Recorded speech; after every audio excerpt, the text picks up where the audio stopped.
হযরত আদম আলাইহিস সালামের দুই পুত্র ছিল, হাবিল আর কাবিল। কিন্তু কাবিল হাবিলকে হত্যা করায় হযরত আদম আলাইহিস সালামকে আল্লাহ তাআলা আরেকটা সন্তান দিলেন, সেটা হচ্ছে শীস আলাইহিস সালাম। এবং এই শীস আলাইহিস সালামের ধারাবাহিকতায় আমরা একজন নবী রাসূল পেলাম, তিনি অত্যন্ত আলোচিত নূহ আলাইহিস সালাম। এই হযরত আদম আলাইহিস সালাম থেকে নূহ আলাইহিস সালামের মাঝখানে আসার সময় হচ্ছে 1000 বছর, এবং আদম আলাইহিস সালাম থেকে নূহ আলাইহিস সালাম হচ্ছে দশম পুরুষ। অর্থাৎ আদম আলাইহিস সালামের পরবর্তীতে নূহ আলাইহিস সালাম দশম পুরুষ, এবং আদম আলাইহিস সালাম থেকে নূহ আলাইহিস সালামের সময়কার পার্থক্য হচ্ছে 1000 বছর। তো এই নূহ আলাইহিস সালামের সন্তান ছিল 4টি। 4 সন্তানের মধ্যে সর্বশেষ যে ইয়াম, এই ইয়াম সৃষ্টিকর্তাকে স্বীকার করে না, আল্লাহকে স্বীকার করে না, যার ফলে নূহের যে প্লাবনের কথা আমরা জানি, সেই প্লাবনে ইয়ামের মৃত্যু ঘটে। কিন্তু বাকি যে 3 সন্তান আছে, অর্থাৎ সাম, হাম আর ইয়াফিস, এই 3 সন্তান থেকে 3টি গোত্রের যাত্রা শুরু হয়। এই সাম থেকে হয় হচ্ছে সেমেটিক গোত্র, হাম থেকে হয় হচ্ছে হেমেটিক, আর ইয়াফিস থেকে হয় হচ্ছে ইন্দো ইউরোপীয়। অর্থাৎ আমরা আজকে সেমেটিক নামে যাদেরকে চিনি তারা হচ্ছে যে আরব আর ইহুদি। অর্থাৎ সেমেটিক, এই সাম থেকে সেমেটিক, আরব আর ইহুদি যারা আছে তারা। হাম থেকে হচ্ছে হেমেটিক, যারা মিশরীয়, প্লাস হচ্ছে যারা ইরাকে বসবাস করে, ইরাকি যারা, তারা হচ্ছে হেমেটিক। আর ইন্দো ইউরোপীয় বলতে ইউরোপের, ইরানের, ভারতের এই অংশগুলির জনগোষ্ঠীকে আমরা ইন্দো ইউরোপীয় হিসেবে জানি। সো এই সাম থেকে সেমেটিক, হাম থেকে হেমেটিক, আর ইয়াফিস থেকে হচ্ছে ইন্দো ইউরোপীয় জনগোষ্ঠী আসে। এই সাম জনগোষ্ঠী থেকেই হযরত ইব্রাহিম আলাইহিস সালাম আসেন। হযরত ইব্রাহিম আলাইহিস সালামের ছিল 2 স্ত্রী। বড় স্ত্রী হচ্ছে সারাহ আর ছোট স্ত্রী হচ্ছে হাজেরা।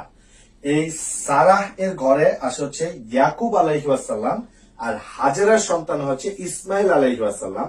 তো আল্লাহ তাআলার হুকুমে এই ইব্রাহিম আলাইহিস সালাম সারাহকে ইয়াকুব আলাইহিস সালাম সহ গিয়ে রেখে আসেন হচ্ছে জেরুজালেমে, আর হাজেরা, বিবি হাজেরাকে ইসমাইল আলাইহিস সালাম সহ রেখে আসেন হচ্ছে মক্কাতে।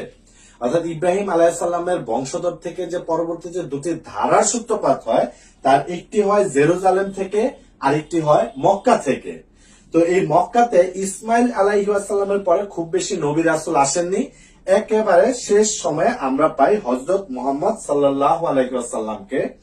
আর এইদিকে যে জেরুজালেমে যে রেখে আসলো সারা আর ইয়াকুব আলাইহিস সালাম, এই ইয়াকুব আলাইহিস সালামের ছিল 12 ছেলে। এই 12 ছেলের মধ্যে উল্লেখযোগ্য 2 জন ছেলে, একজন হচ্ছে ইয়াহুদা, আরেকজন হচ্ছে ইউসুফ আলাইহিস সালাম। তো এই ইয়াহুদা ছিল বড়, এবং ইয়াহুদার পরবর্তী প্রজন্ম এতটাই বিস্তার লাভ করেছিল যে এই ইয়াহুদা থেকেই পরবর্তীতে ইহুদি জাতটা আসে।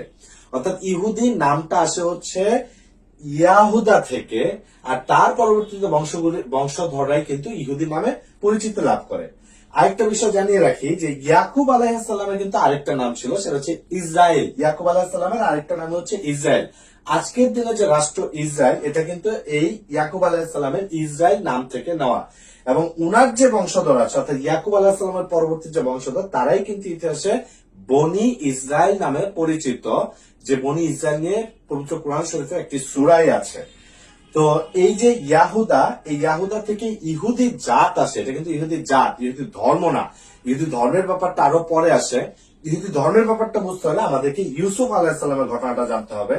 ইউসুফ আলাইহিস সালাম ছোট ভাই ছিল তাদের। সো এই 11 ভাই মিলে এই ইউসুফ আলাইহিস সালামের বিরুদ্ধে একটা ষড়যন্ত্র করে। তারা তাকে কুয়ায় নিক্ষেপ করে হত্যা করতে চায়। কিন্তু ঘটনাক্রমে ইউসুফ আলাইহিস সালাম বেঁচে যান, এবং মিশরের কিছু বণিক তাকে কিনে নিয়ে যায়। ঘটনাচক্রে তিনি মিশরের প্রথমে জেলে থাকেন, তারপর খাদ্যমন্ত্রী হন, এবং একটা পর্যায়ে মিশরের শাসনভার গ্রহণ করেন, অর্থাৎ মিশরের রাজা হন ইউসুফ আলাইহিস সালাম। তো এই ইউসুফ আলাইহিস সালাম পরবর্তীতে তার 12 অর্থাৎ আর যে 11 ভাই আছে, তারা একটা সময় জেরুজালেমে যখন খুব বাজে অবস্থার মধ্যে ছিল, খুব ভালো একটা অবস্থার মধ্যে ছিল না, তাদেরকে নিয়ে আসেন হচ্ছে মিশরে। অর্থাৎ এই ইহুদি যারা ছিল তারা কিন্তু জেরুজালেম থেকে পরবর্তীতে কোথায় যায়? পরবর্তী যায় হচ্ছে মিশরে। সেই মিশরে তারা বারবার অভিশপ্ত হয়। সেটা কিভাবে হয় এটা জানতে আমাদেরকে আরেকটা স্লাইডের দিকে যেতে হবে। হযরত ইউসুফ আলাইহিসসালাম যখন মিশরে রাজত্ব শুরু করেন, মিশরের রাজা হন, তখন তিনি ওই যে জেরুজালেম, যার আরেক নাম ছিল কেনান, এই জেরুজালেম থেকে তার বাকি ভাইদেরকে এখানে নিয়ে আসেন, কারণ তার ভাইরা সেখানে খুব ভালো একটা অবস্থায় ছিল না, নিয়ে আসেন। তো এখানেও কিন্তু তার মানে ইহুদি জাতিটা কেনান থেকে, জেরুজালেম থেকে চলে আসে হচ্ছে মিশরে। এই মিশরে এসে তারা একটা রাজকীয় জীবন যাপন করে, কিন্তু এরা বারবার ইতিহাসে অভিশপ্ত হয়েছে আল্লাহ তাআলার অবাধ্যতার কারণে। তো এই 12 ভাই রাজকীয় জীবন যাপন করেন, একসময় তারা আল্লাহ অবাধ্য হন। অবাধ্য হওয়ার ফলে সৃষ্টিকর্তা আল্লাহ তাআলা তাদেরকে আবার ফেরাউনের গোলাম করে তোলেন। তাদের অবস্থা আবার খারাপ হয়, তারা ফেরাউনের গোলাম হিসেবে থাকে। ইহুদিরা যখন আল্লাহ তাআলার কাছে ক্ষমা প্রার্থনা করে, তখন আল্লাহ তাআলা হযরত মুসা আলাইহিস সালামকে ইহুদিদের মাঝখানে পাঠান, এবং মুসা আলাইহিস সালাম ফেরাউনকে ধ্বংস করে ইহুদিদেরকে আবারও একটি ভালো অবস্থানে নিয়ে যান। তো মুসা আলাইহিস সালামের উপর যে তাওরাত গ্রন্থ নাজিল হয়, এটা ইহুদিরা মানতে থাকে, তারা সে সময়টাতে ভালো থাকে। কিন্তু মুসা আলাইহিস সালামের পরবর্তীতে তারা তাওরাতকে আর আগের মতো মানে না, বা তাওরাতকে চেঞ্জ করে, আবারও আল্লাহ তাআলার অবাধ্য হয়। বনি ইসরাইল যখন আল্লাহর আবার অবাধ্য হলো, তারা আবার ক্ষমা প্রার্থনা করলো, তখন আল্লাহ তাআলা তাদের জন্য এক রাজা নিযুক্ত করলেন, তার নাম হচ্ছে তালুত। এই তালুত এই জেরুজালেম দখল করতে যায়, তখন তার সেনাবাহিনীতে একটা বালক ছেলে ছিল, তার নাম ছিল দাউদ। এই দাউদের ছোড়া একটি পাথরই কিন্তু এই অপর পক্ষের সেনাবাহিনীর যে সেনা প্রধান ছিল, তার নাম ছিল জালুদ, এই জালুদের চোখ উপড়ে যায় এবং তারা সেখানে জয়লাভ করে। অর্থাৎ এই দাউদের একটা সাহসী ভূমিকাতেই কিন্তু জেরুজালেম দখল হয়। অর্থাৎ বনি ইসরায়েলেরা যে জেরুজালেম হারিয়েছিল, এই জেরুজালেম কিন্তু এই তালুত রাজা এবং দাউদ একটা বালক ছেলে, তাদের ভূমিকায় এই জেরুজালেমকে আবার দখল করে। তো রাজা তালুত খুশি হয়ে দাউদকে জেরুজালেম একটি গুরুত্বপূর্ণ পদে বসা, এবং পরবর্তীতে এই দাউদ আলাইহিসসালামই কিন্তু নবুয়ত প্রাপ্ত হন, তিনি একই সাথে নবী হন এবং এই জেরুজালেমের রাজা হন, জেরুজালেমের সম্রাট হন। অর্থাৎ ইসলামী স্টেট কায়েম করা, যেটা ইসলামী স্টেট হয়ে শাসন করা, যেটা এইটা প্রথম কিন্তু করেছেন দাউদ আলাইহিসসালাম এই জেরুজালেম থেকে। অর্থাৎ দাউদ আলাইহিসসালাম হচ্ছে ইসলামী স্টেটের প্রথম নবী বা প্রথম শাসক। পরবর্তীতে এই ইসলামিক যে টেরিটরি ছিল, এইটাকে আরো বেশি স্প্রেড আউট করেন, আরো বেশি বিস্তার ঘটান হচ্ছে দাউদ আলাইহিসসালামের ছেলে সুলাইমান আলাইহিসসালাম। তিনি এই জেরুজালেম থেকে সমগ্র পৃথিবীকে শাসন করেন। অর্থাৎ বিশাল ইসলামিক টেরিটরি শাসন করা হচ্ছে সুলাইমান আলাইহিসসালাম, দাউদ আলাইহিসসালামের সন্তান বা দাউদ আলাইহিসসালামের ছেলে। এই সুলাইমান আলাইহিসসালাম যখন মারা গেলেন, তখন এরা অর্থাৎ বনি ইসরায়েলেরা আবারও আল্লাহর অবাধ্য হয় এবং আল্লাহর সাথে বিদ্রোহ করে। তার শাস্তি হিসেবে জেরুজালেম থেকে আল্লাহ তাআলা তাদেরকে আবারও বিতাড়িত করেন। এইবার বিতাড়িত হয় কার দ্বারা? ইরাকের একজন বিখ্যাত বা খুব ভয়ঙ্কর শাসক ছিলেন, তার নাম ছিল নেবুচাঁদ নেজার।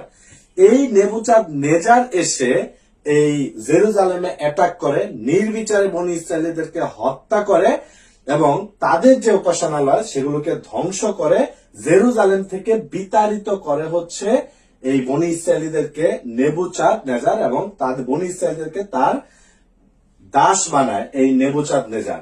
এরপরে প্রায় 2000 বছর তারা এই জেরুজালেমে আসতে পারে না। এই সময়টাতে আল্লাহ তাআলা তাদের কাছে অসংখ্য নবী রাসূল পাঠিয়েছেন, এবং এই প্রত্যেকটা নবী রাসূল একটা মূল কথা বলেছেন, একটা কথা বারবার বলেছেন যে তাদের মাঝখানে অর্থাৎ বনি ইসরায়েলদের মাঝখানে একজন মাসিহ বা মাসিয়াহ আসবে।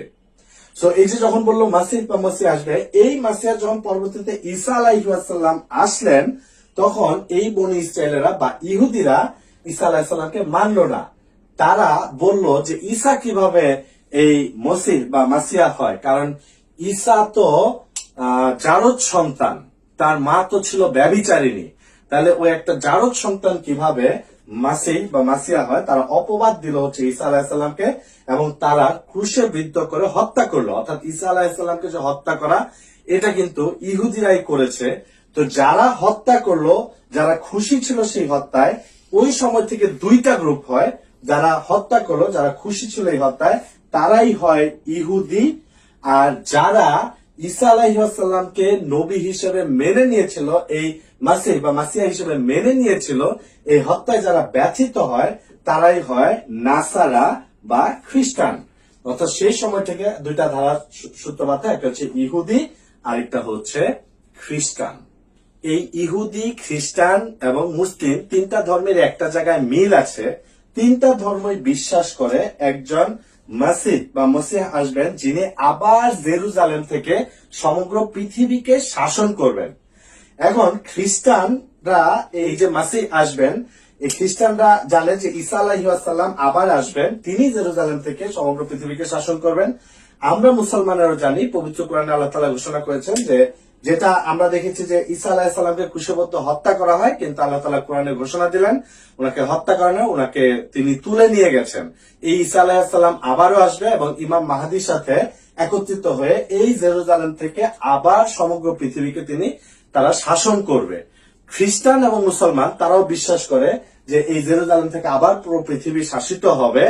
ইহুদিরাও বিশ্বাস করে যে জেরুজালেম থেকে শাসিত হবে, কিন্তু তারা এখনো একজন, কিন্তু তারা হচ্ছে ঈসা আলাইহিসসালামকে মাসিহ হিসেবে মেনে নেয়নি। তারা এখনো অপেক্ষায় আছে একজন মাসিহ আসবে যে কিনা জেরুজালেম থেকে শাসন করবে।